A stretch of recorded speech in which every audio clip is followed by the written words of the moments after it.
Mais le Saint-Esprit m'a dit, tu vois,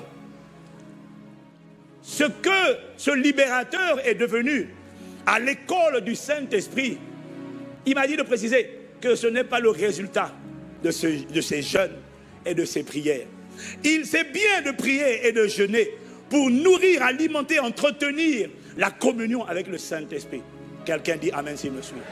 Mais la vérité, c'est que ce qui a fait de Moïse un libérateur, il ne jeûnait pas.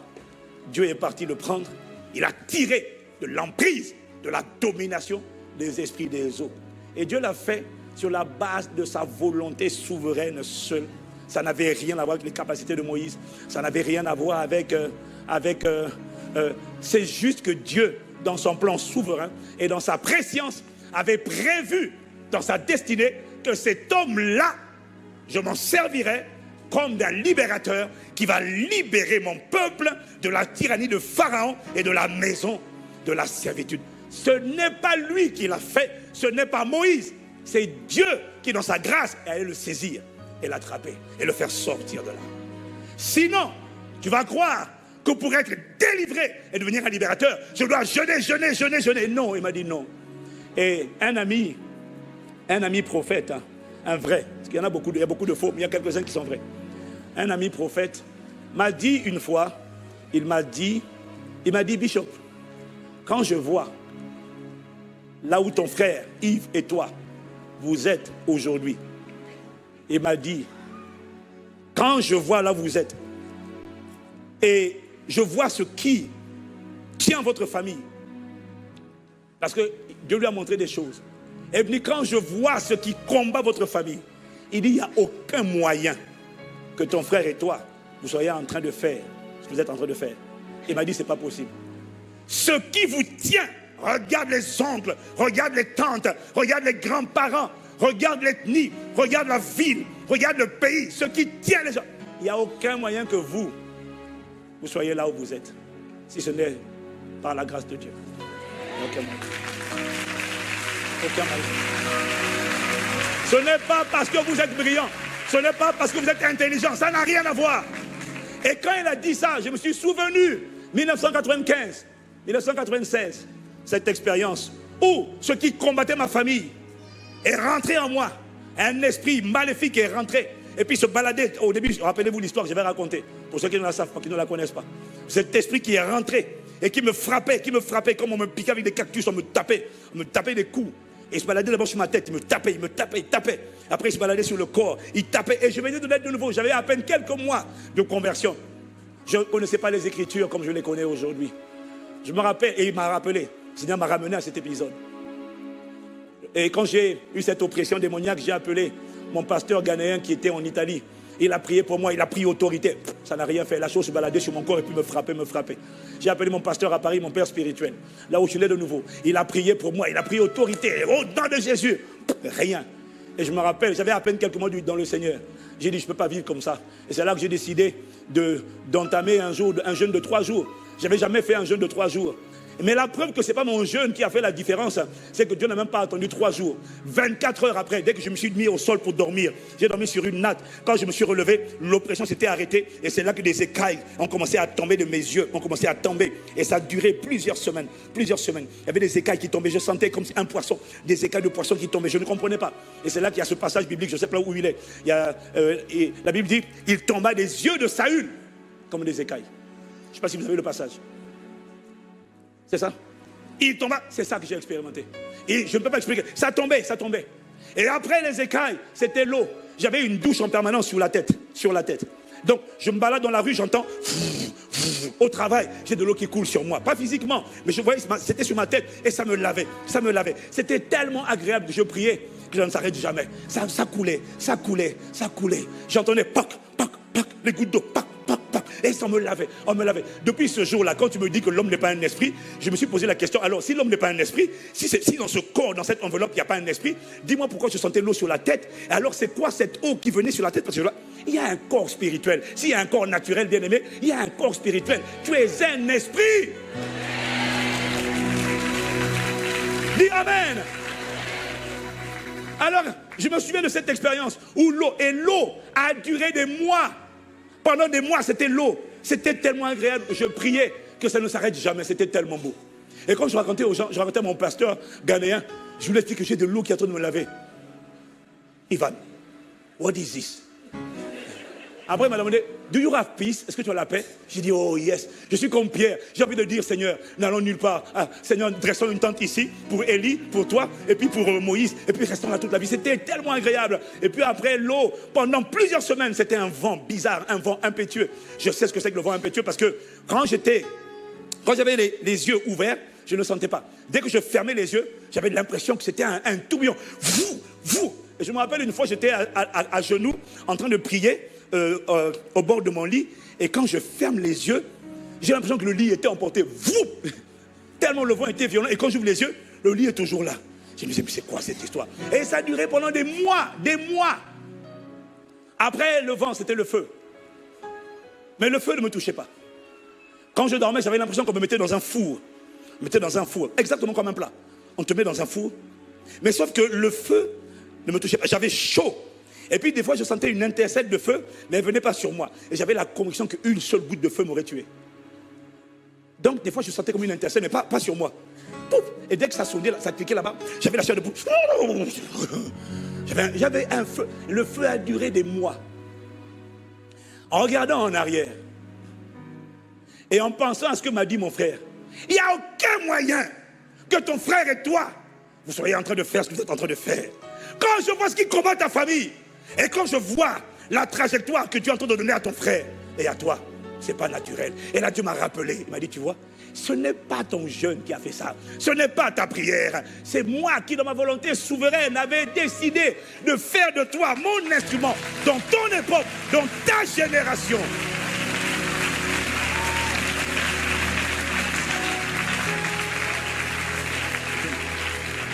Parce que je ne sais pas quelle saleté peut justifier des mois de douche H24. 24 heures sur 24 de douche. Mon gars, même dans la boue, on ne fait pas ça. Alors j'ai réalisé que le psaume, le psalmiste dit dans le psaume 124, mettez-moi à l'écran, mettez-moi à l'écran le passage que j'ai donné tout à l'heure, le psaume 124, versets 6 à 7, rapidement. Il dit, ok, verset suivant, il dit, voilà, mon âme s'est échappée comme l'oiseau du filet des oiseleurs. Le filet s'est rompu et nous nous sommes échappés. C'est ça que Dieu a fait. Lorsqu'il a pris Moïse, il a sorti de la domination de l'esprit des eaux. Est-ce que quelqu'un me suit? Alors, quand je parlais avec mon frère, on était en train la dernière fois de réfléchir. Et puis, on réalisait que beaucoup de gens, malgré le fait qu'ils prient, sont combattus. J'ai des gens qui ne croient pas en Dieu, mais j'en ai même qui croient en Dieu, qui vont à l'église. Mais quand tu regardes la vie, les instabilités, tu regardes l'instabilité, tu regardes les limitations, tu regardes les foyers, toujours querelle, combat. Et quand je regarde les amis avec qui on a grandi à l'école, quand je regarde, je me rends compte que beaucoup subissent des combats dont ils ne parviennent pas à triompher. Je regarde dans nos propres familles, les oncles, les cousins, les nièces, les neveux, les cousines. Regarde, mariés, divorcés, mariés, divorcés, mariés, divorcés.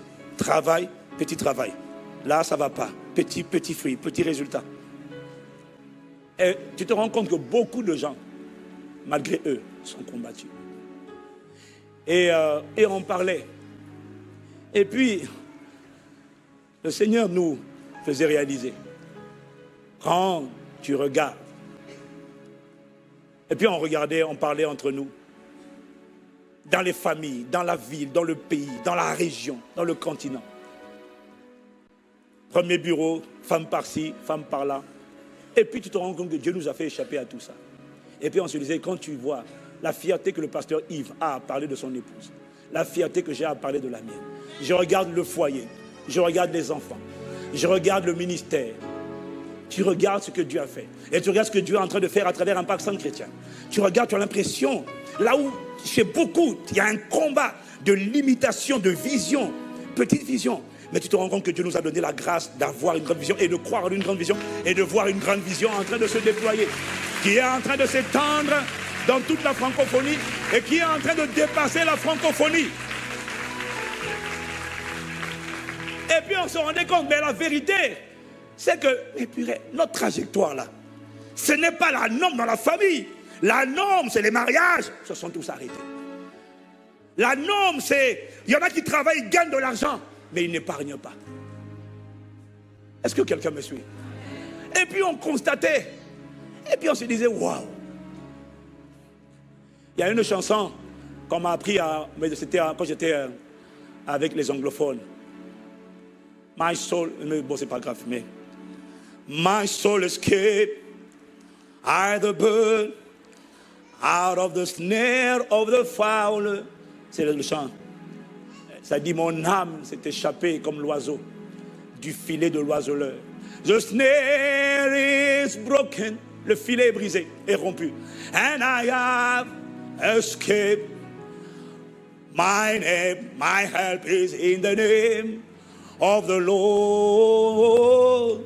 The snare is broken, and we have escaped. Our help is in the name of the Lord. On regardait, et puis on se rend compte que notre trajectoire n'est pas la norme, ni dans la famille, ni dans le pays. Ce n'est pas la norme. Et c'est là que le Saint-Esprit m'a dit, c'est moi qui vous ai suscité pour un but. Et ce qu'on a remarqué, c'est que tous ceux qui nous ont banalisés, on dit, oh, ce sont des petits. Même les amis d'enfance, oh, Ivan, parce que certains ne savent pas discerner la personne. Ils voient le corps, mais ils ne savent pas discerner le manteau qui accompagne la personne. Et j'ai remarqué que tous ceux qui ont banalisé ou critiqué sont restés et n'ont jamais progressé. Et j'ai remarqué que tout comme par hasard, tous ceux qui se sont connectés à ces deux personnes, soudainement, ont juste comme été soulevés. Comme des aigles. Quand les aigles ont volé, il y en a qui ont été pris et ils ont été soulevés et tirés de la force. Et il y en a tellement, et au milieu de nous, et partout, quand ils ont connecté. Donc le pasteur Jacques, le Seigneur me donnait ce matin l'exemple du pasteur Jacques. Mais la vérité, c'est qu'il y a plus que le pasteur Jacques. Mais il me parlait du pasteur Jacques parce que le pasteur Jacques était mon responsable. Dans notre ancienne église, c'était lui mon responsable. Et quand on a démarré Impact Centre Chrétien, il ne nous a pas rejoints. Mais un jour, plusieurs mois après, le pasteur Jacques est venu. Il a dit, c'est mon aîné le pasteur Jacques. J'ai beaucoup de respect pour lui. Il a dit, Dieu vous a donné, vous deux là, Dieu vous a donné quelque chose. Et quand le pasteur Jacques est venu avec nous, il s'est soumis à notre autorité pastorale, pasteur Yves et moi. Et il y avait deux anciens dans notre église d'avant qui l'ont méprisé. Ils ont dit, mais tu es un vaurien, tu vas te mettre sur l'autorité des gamins. Et ils l'ont injurié.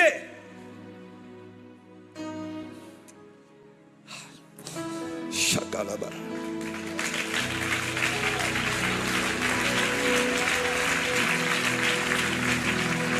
Mais un de ces deux anciens, ils ont même coupé les ponts avec pasteur Jacques. Et un de ces deux anciens, il y a 2 ans, il est venu à Impact Centre Chrétien pour la conférence avec Bishop Dag. Et puis quand il a vu la dimension où opérait pasteur Jacques, pasteur Jacques, il a méprisé là. C'était un électricien. Il travaillait beaucoup, mais il avait peu. Il voyageait tout le temps, il va à Montreuil, dans sa petite voiture, sa petite Fiat. Il va à Montreuil, il va à Corbeil, tout le temps en train de servir, mais peu de résultats. Et puis le jour où Dieu l'a connecté, ce pasteur que tu vois là, qui était locataire dans un HLM pendant des années, Dieu l'a fait devenir propriétaire, pas d'un appartement, mais de plusieurs biens. Mais ce n'est pas tout. Ce n'est pas tout. Il est devenu propriétaire. Il est allé se former parce qu'il a été boosté, étiré. Il est devenu conseiller conjugal, reconnu par l'État. Thérapeute de formation, expert en relations d'aide. Aujourd'hui, il voyage partout dans le monde. Il est devenu formateur. Et quand tu vois ces enfants, tu es juste admiratif. Des enfants qui sont des disciples de Jésus-Christ.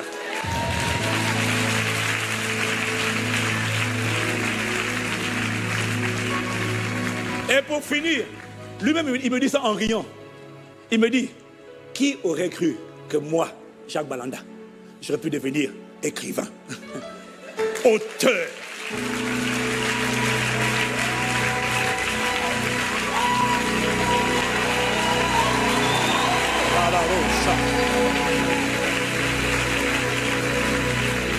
Mais ce que tu ne sais pas de la vie du pasteur Jacques, c'est que c'est un survivant.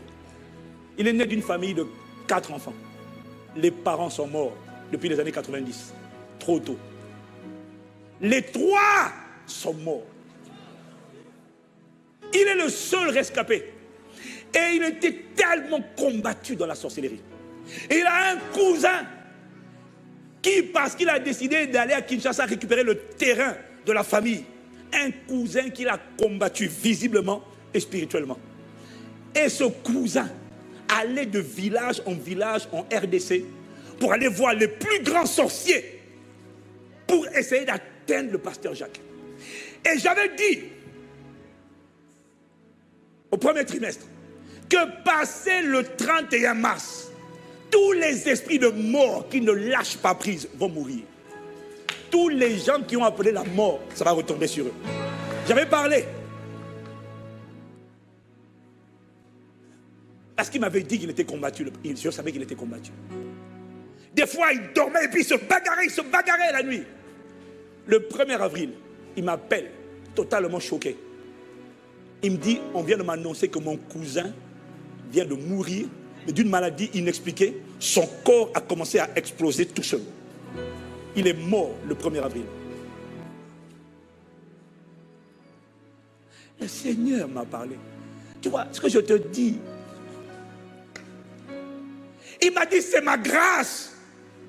Mais il y en a, ils ne savent pas discerner. Je bénis Dieu pour le cœur du pasteur Jacques. Mais ce n'est pas le seul.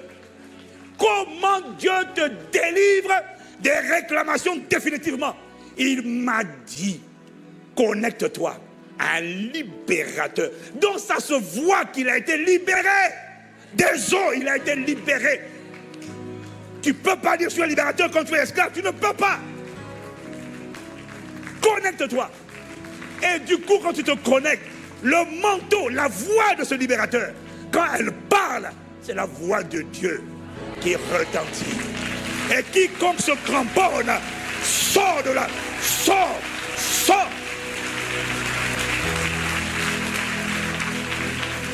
Et c'est ainsi que des personnes qui étaient destinées à avoir des mariages brisés, soudainement, sont en train de connaître eux également des mariages épanouis.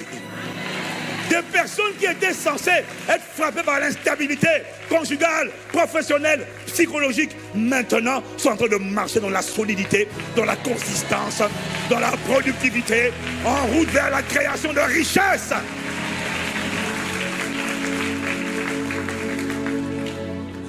Il y a des choses, c'est pour ça que